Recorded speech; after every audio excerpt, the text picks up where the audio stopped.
Hukum tarawih sendirian.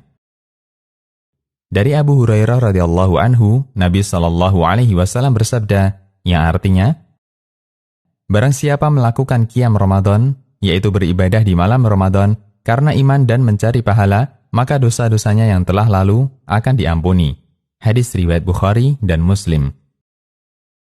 Dan para ulama menjelaskan bahwa sholat tarawih termasuk qiyam Ramadan, mengisi malam Ramadan dengan ibadah. Nabi SAW memberikan janji yang besar berupa ampunan dosa. Karena itulah, sholat tarawih termasuk sholat sunnah muakkad atau sholat sunnah yang sangat ditekankan. Boleh dikerjakan sendirian. Para ulama menegaskan bahwa sholat tarawih boleh dikerjakan sendirian. Karena bukan syarat sahnya sholat tarawih harus dikerjakan berjamaah. An-Nawawi menjelaskan, sholat tarawih adalah sunnah dengan sepakat ulama, boleh dikerjakan sendirian atau berjamaah. Al-Majmu'. Lebih utama berjamaah ataukah sendirian? Nabi SAW memotivasi agar sholat tarawih dikerjakan berjamaah. Dalam hadis dari Abu Dzar radhiyallahu anhu, bahwa ketika Nabi SAW sholat hingga pertengahan malam, sebagian sahabat minta agar beliau memperlama hingga akhir malam. Kemudian beliau menyebutkan keutamaan sholat tarawih berjamaah.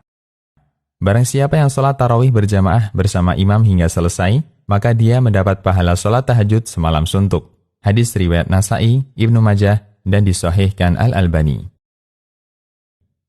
Allahu Akbar, sholat tarawih berjamaah bersama imam sampai selesai, pahalanya seperti sholat semalam suntuk. Yang itu hampir tidak mungkin pernah kita kerjakan.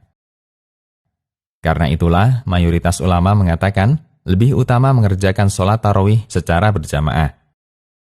Kita simak penjelasan Asy-Syaukani dalam Nailul Awtar.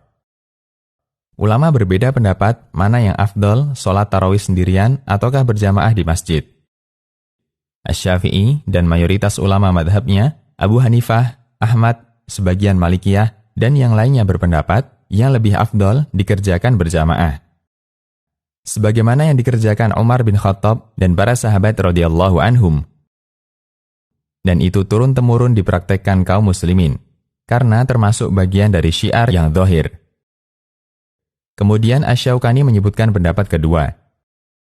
Sementara Imam Malik, Abu Yusuf, sebagian Syafi'iyah, serta ulama lainnya berpendapat, sholat tarawih sendirian di rumah lebih utama.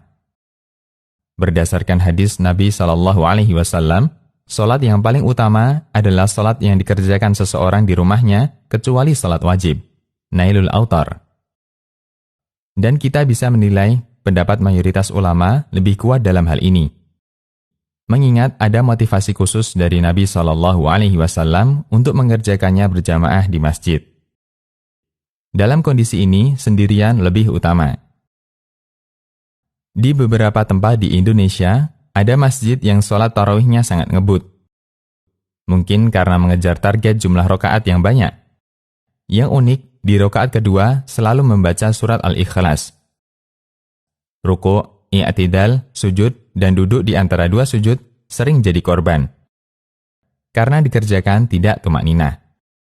Suatu ketika, Rasulullah SAW melihat orang sholat yang tidak menyempurnakan rukuknya dan seperti mematuk ketika sujud. Kemudian beliau bersabda, yang artinya, tahukah kamu orang ini? Siapa yang meninggal dengan keadaan sholatnya seperti ini, maka dia mati di atas selain agama Muhammad.